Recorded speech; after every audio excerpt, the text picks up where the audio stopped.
Welcome back to Let's Play Freebie. Maybe it's a little difficult to do the intro and run the world, but hopefully it'll be okay. Eventually you'll get up here. Because under this area, there's going to be a lever for us to activate. It's going to be very exciting indeed. It'll be the most glorious lever that's ever been activated. We don't get to immediately see what they're doing, but hopefully it'll work out okay. So we're in. Whew! Oh, we almost didn't make it. Well, in case you don't speak underwater, welcome back to Let's Play Tomb Raider. In the previous episode, we conquered the cistern. And now, you know what that means. We're not under the sea. We're not under the sea. And that remake is actually the movie that I'm looking forward to, and I can't think of any other lyrics to go with that. Then there's a crocodile. Yay! Ah, brother. How you doing? How you doing, Steven? No! Steven! Steven! Steven! Oh, no. Why didn't anybody tell me Band-Aids don't fix bullet holes? I'm very weird today, aren't I? Anyway, now we're inside the Tomb of Tihocan, and now that we've seen, now that we're in the last level of Greece, now I get to talk about the thing that drives me crazy about this part of the game. It goes on for so long. So, yeah, Peru only goes on for 4 levels. That's not too bad. This one goes on for 5. And they're some of the longest levels in the game. It goes on forever, and I don't like it. I mean, the levels themselves are pretty fun and all, but it goes on forever. And it makes me feel like complaining about stuff. But it's almost over. We're almost over. This is the last part of Greece, and it's going to be epic and awesome. And activating that will cause... Oh! The water level has risen! It's the water temple from Ocarina of Time all over again. Alright, now I know I said this before already, but I gotta say... Great Bay Temple, you did that idea so much better in the N64 Zelda games, and nobody likes you! Why? It's not that difficult of a dungeon. I did 2 Let's Plays of Majora's Mask, proving otherwise that's not that difficult. People are just bad at video games. Alright, now we're going over this way.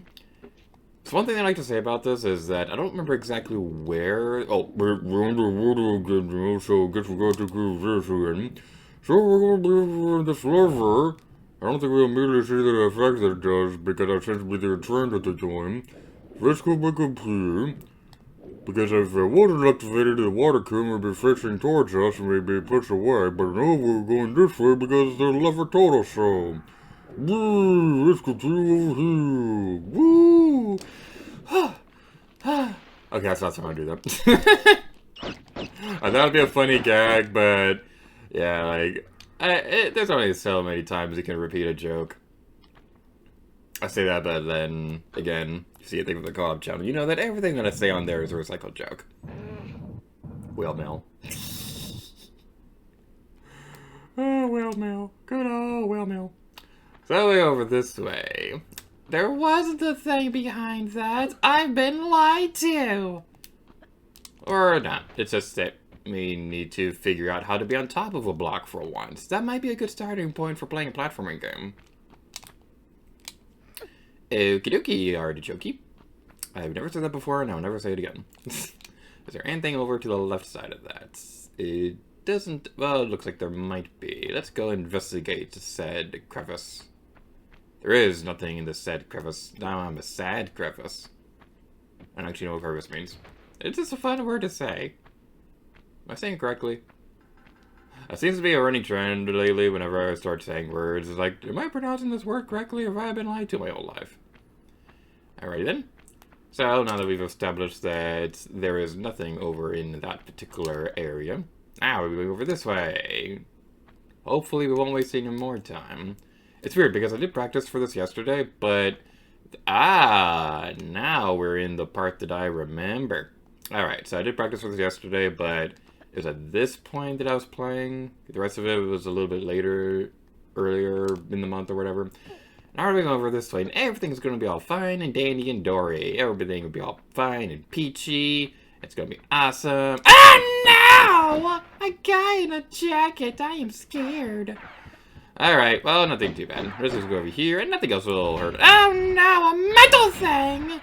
Ow! Owie, metal hurts my sexiness. I don't know where I'm going with that.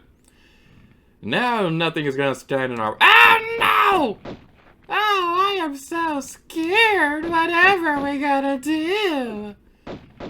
Alright then. Well, one thing I gotta say right now is that. So I'm using the PC version of this game to practice before recording. I was gonna use PlayStation Vita, but my Vita can't hold a charge anymore, so it's not as convenient to play anymore. So I've been playing that version lately, and one of the bigger things that makes me annoyed trying to play through that version is that for whatever reason, it has a difficult time registering, trying to jump back and forth and shooting at the same time. It really annoys me. So over here is going to be your first secret. If you had gone the other way, you would have activated a path, would have set up things, and would have made this impossible. So make sure you get this right now. You may notice that there are some protuberances on the ground. So, we go over there, that's the second protuberance, and the third one is going to be over this way. And doing all that will activate a door. Ew, I like it when doors are open. It's very much better than the alternative, when they're only open part way. I saw this funny thing where it was like something along the lines of how to be a passive-aggressive gentleman, and the picture showed them like holding the door open for somebody, but only holding it halfway open, so they could still get through. They just kind of had to squeeze through the door. And I'm kind of tempted to try that at some point, just to be a jerk. Like, if there's somebody I don't like, but I'm holding the door open for them anyway, I'll be like, I'll open the door for you. In sarcasm form. It's kind of like my curse in life, though, is that... So, when I was a kid, I was raised to be a gentleman and things like that, and one of the bigger things that always stuck with me was to hold doors open for people. And... Oh, you're still here! You're still here! Go away! No one loves you! That doesn't mean anything to say. Okay, hopefully we'll be okay now. Hopefully we never have to see that stupid jerk again. What was I saying before that? Alright, holding doors open like a gentleman.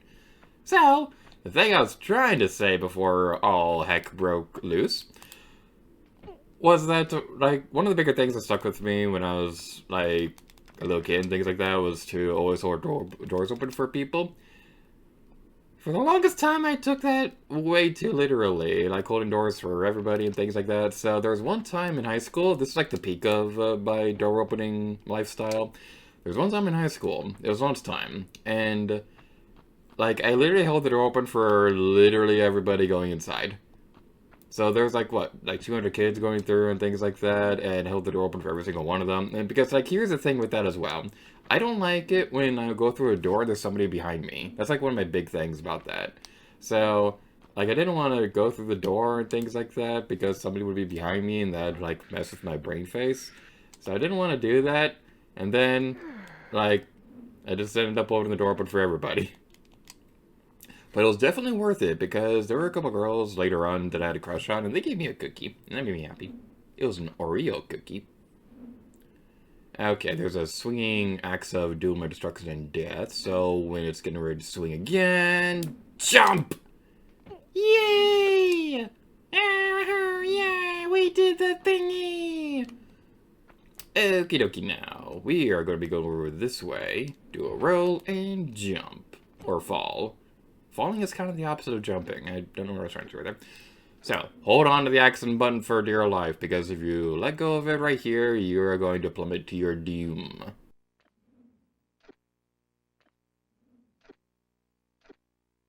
Whew, we almost didn't make it.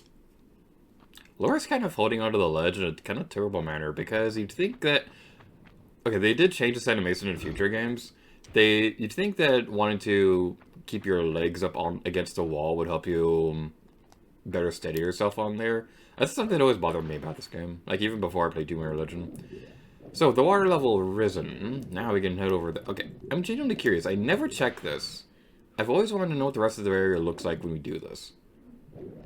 I also want to know if the chompers still activate underwater. Oh, no, it just goes up here. Well, that's lame. That was a lame realization. I've been wondering about that for like 20 years. Because I'm old. Alright, this right here, this is actually really funny. So there's a rat right here, but they didn't spawn its animation properly. So it doesn't actually activate, but the model's still there. This is one of the more amusing oversights of this game. Alright. So now we're heading down here. And that, whoa, I could not finish that last syllable for some reason. My mouth is a weirdie. One thing I always like to see whenever I play through games is wondering, okay, if I was in this actual situation and I was underwater, would I be able to hold my breath long enough to stay alive? So I guess when we go underwater next time, we could try that, because I always like doing that. It's probably not the best thing in the world because, you know, I guess holding your breath for too long might be dangerous or something. Yep, screw it, we're going this way. You need to go over here. We're going to destroy you, and you're gonna like being destroyed. Yay! Okay, so we're gonna be activating the save block up here because I'd like to demonstrate a bit of a weird oversight with this level. So we're gonna be going over here. Actually, I'm gonna destroy the gorillas before we do anything else. Oh, that's not gonna help me much. Alright, fine, we'll do it this way. Okay, so one thing I was trying to say earlier. We barely got on top of the platform. One thing I was trying to say earlier, I don't remember exactly where the cutoff point is, but earlier in the game's development, I believe the Cistern and Tomb of Tihocan were supposed to be part of the same level. They just stretched out, not stretched out, they just split off the point a little bit differently than what was originally supposed to be.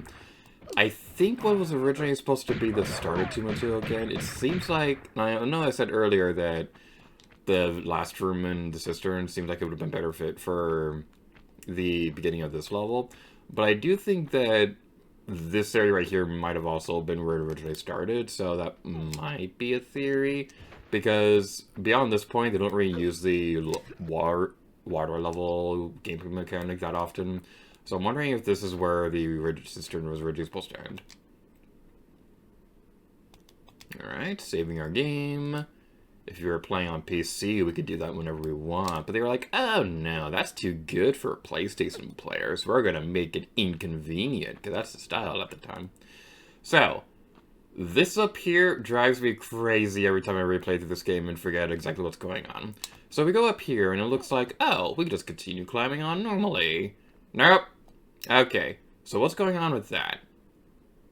The thing is that they kind of did an oversight with that. Let's do this right here. Yay! Waifu kebab! So, the oversight that I was talking about is that it comes from that door. So, the door opens towards you, and because of that, when it's closed, the game still registers it as kind of like an invisible block. So, because of that, Laura can actually climb up there. So, if you want to live, you want to be on like the far side of that so you can continue doing stuff. It's very, very annoying, and I always forget about it whenever I replay through this game again. But that's just a thing that happens, so I want to demonstrate that in case you were playing along and you were wondering, wait, what's going on with this door? What's going on with the ledge? Why can't I do stuff? And why am I jumping sideways when I push forward? Whee! Alright, now that the door has been opened towards our destiny, now we'll be able to continue on doing stuff. It is nice that they made it so that the spike pits like that you tend to always have some kind of safe zone so that you can still fall down there and you'll be okay. So that is one nice thing about the level design of this game. Alright, and now we've opened up a key. Aww, it's the key to my heart, if I had one.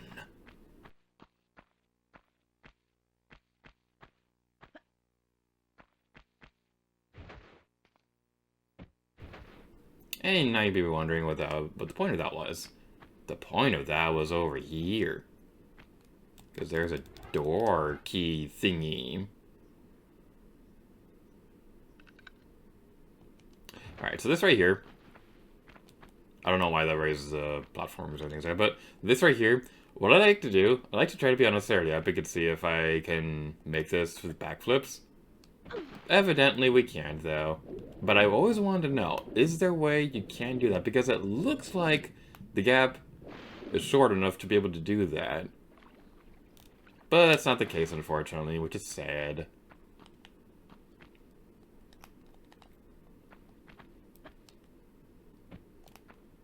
So now we have to do it this way, and it's gross.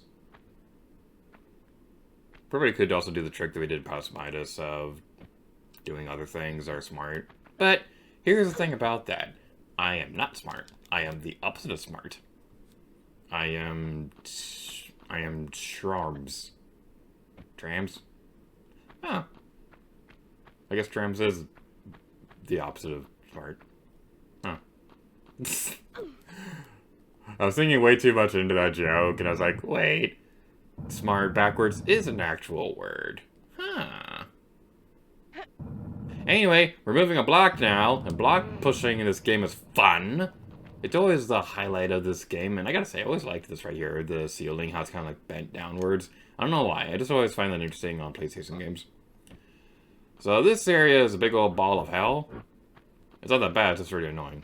So we're going over here, and we're moving the block one thing at a time to open up these doors one at a time.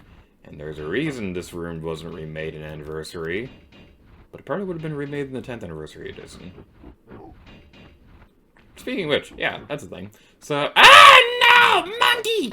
No! You gave me a heart attack.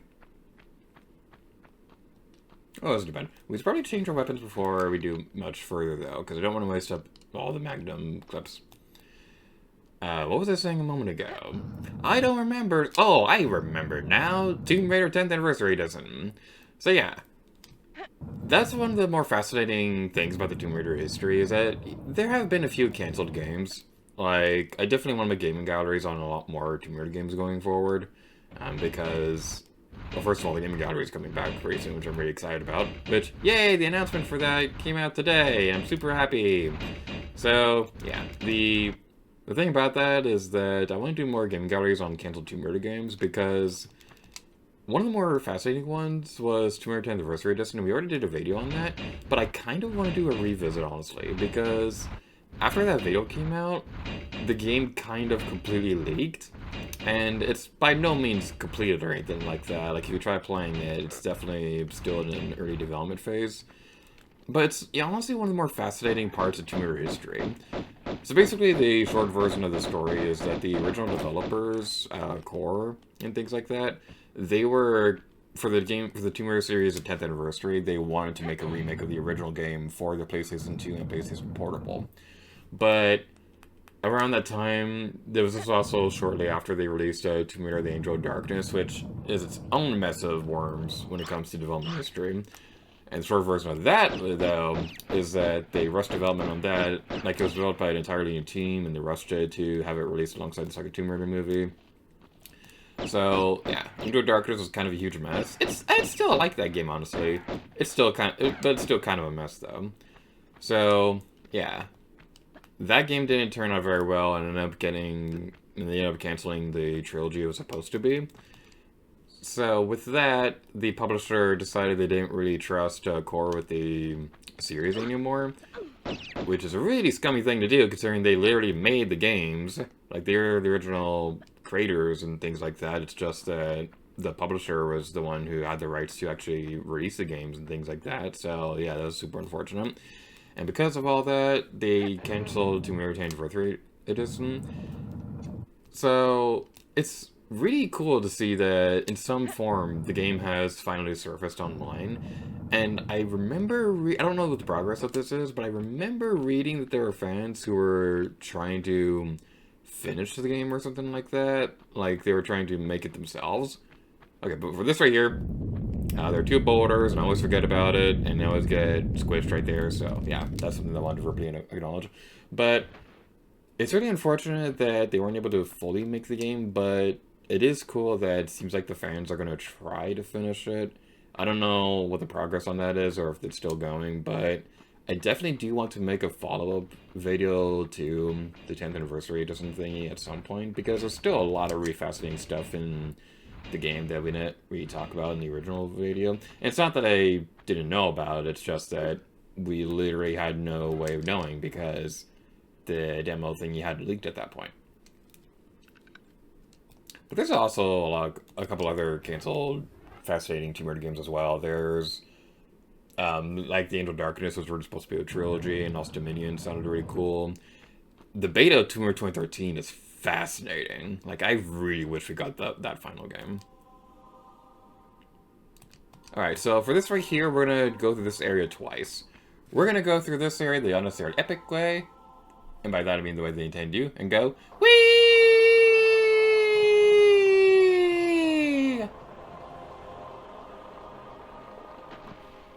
It looks so cool, but there's a secret up there, and if we did that, then we missed out, so I gotta reload stuff. Also, I was like holding my hands up in the air like I was on a roller coaster. I have roller coasters on my mind right now because yesterday was my preview for Tron Lightcycle Run at Magic Kingdom. My God, is an awesome roller coaster. You know what, I'm gonna talk about it. If I got fired, it'll be good. They were very strict about Guardians of the Galaxy Cosmic Rewind when the previews for that were coming out. They're not so strict on Tron though, and I think it's because there's already a Shanghai version. Okay, so this right here, I gotta verbally acknowledge this part. So, that slide right there, that's a difficult thing to get right, and it takes me a couple tries. This right here takes me a couple tries too, so I want to remember the pattern. So, I find it easier to do this backwards. So, we're going to go back one, right one, down two, left one, and then down. Yay! We did it! And the game is a little dark. There we go. Having a little hard time seeing where everything was. That is one benefit that I would have had with playing on the PC version, is that it's a little bit brighter. But, yeah, everything that I mentioned before about the PC version, yeah, I'm still not going to let play that version. Yeah, Guardians of the Galaxy Cosmic Rewind, well, no, Tron Lightcycle Run, that's the one I want to talk about. So yeah, Tron was pretty awesome, and, okay. I'm getting sidetracked, and I apologize for that, but I did promise earlier that I'd hold my breath the next time we were underwater, so let's do that right now.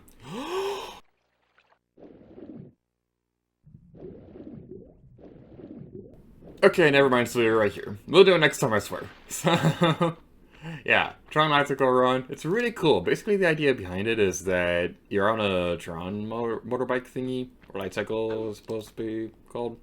The thing is, I don't actually really like Tron that much, but the ride itself is really cool. Like, you're gonna see videos of it online. They do not do the lighting of that ride justice, because, wow, the blue stuff, the blue lighting is absolutely gorgeous, and it's a little hard to pick up properly on cameras and things like that. The thing I'm also really excited about is that it is the fastest roller coaster in Disney history. I love roller coasters, and I'm just really happy about that. It is insanely fast at the beginning.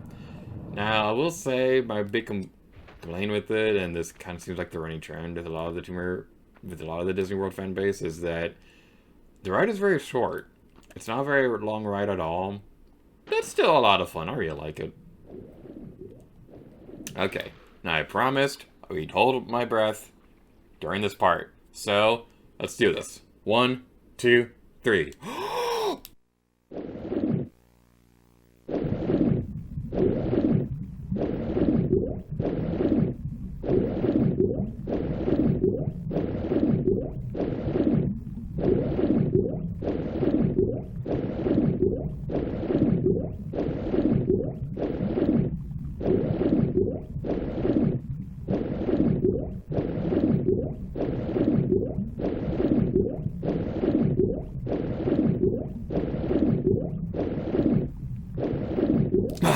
Okay, I would have lived. Yes. Whether or not I would have lived actually holding my breath actually underwater, it's a whole different story. Because, like, no matter what you do when you're holding your breath above water and things like that, there's always, like, a little bit of oxygen that still kind of leaks into your face. So you can still hold your breath above water longer than you can underwater. I can hold my breath underwater for about, I think 40 seconds was the last time I tried, but I'm sure if I worked on it, I could hold my breath for a lot longer than that. Because, like, man, I love swimming in real life. Like, swimming, like, I haven't been able to go to a pool for a while, but swimming is definitely one of the best stress relievers that like, I can do and things like that. And now we're going over this area.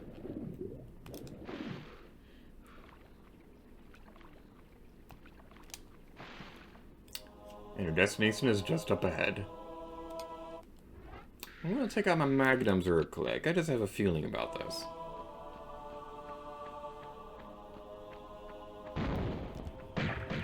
Yep, they're kind of mean about this. So, you remember the mummy that was guarding Qualipec before? And how it was kind of looking at us, but it was minding its own business? Yeah, this guy right here, he actually will attack you. So I have a bit of a core memory when it comes to this area, so... like, when I was a little kid, my dad was the one who was playing through this game, and, like, he was the one that I always watched play through this. So, I remember... Like, I wasn't supposed to be awake at this point. There's another save crystal over here? Ah. I never knew that. I never thought to look over here. So, I remember very specifically my dad was playing through this, and this is the first time that I saw this part of the game. And I was very curious how much further into the game this was than where I was currently at, because I was still on Lost Valley at this point. Like, I was still having a hard time with it. Like, I could do mountain caves perfectly fine. City Qualipec gave me a little bit of trouble. Lost Valley I was having a really hard time with. Keep in mind I was 4 years old at the time. So I remember this area and being really fascinated with, wow, this area looks really cool. Hopefully I'll be able to get to there at some point. And then I didn't get there for like 4 more years. A little late for the prize giving, no? Still, it is the taking part which counts. It's time for our final showdown. You're going to be destroyed, and you are going to like it!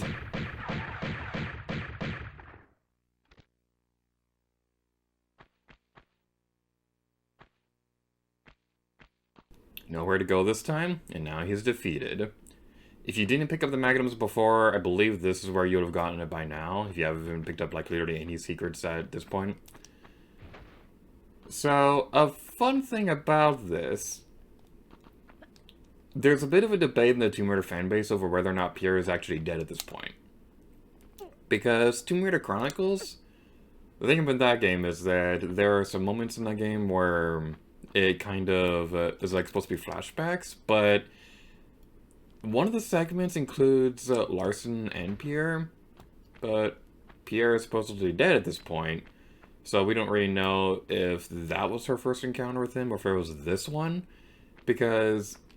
Bit of a spoiler for Tomb Raider Chronicles, I guess. Pierre also dies at the end of that segment, too. Here are my 2 favorite theories about that. The first favorite theory, and the one that I think is a little bit more realistic, is that he survives this encounter. He just gets knocked out because, you know, bullets hurt. So he gets knocked out, Laura leaves him for dead, and then he gets mad later. And Tomb Raider Chronicles, the rest of that game is where he actually dies.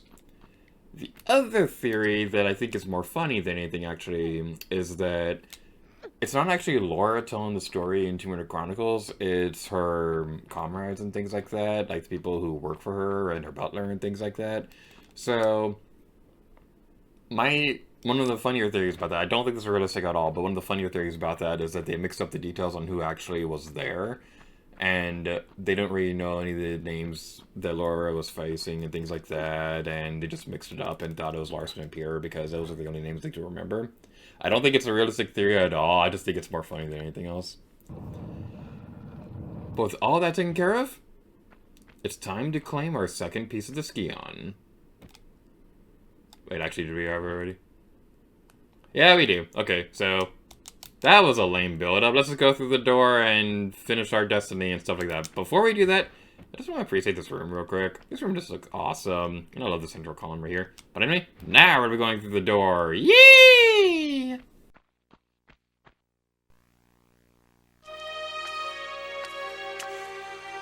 Here lies Tihocan, one of the 2 just rulers of Atlantis, who even after the curse of the continent had tried to keep rule here in these barren other lands.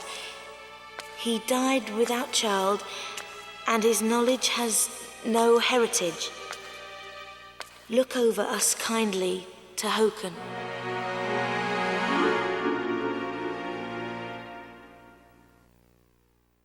Now taking care of all that, we're in this video off here. So thank you guys so much for watching this episode of Tomb Raider, this one. And until next time, Lady Gear to you. Oh yeah.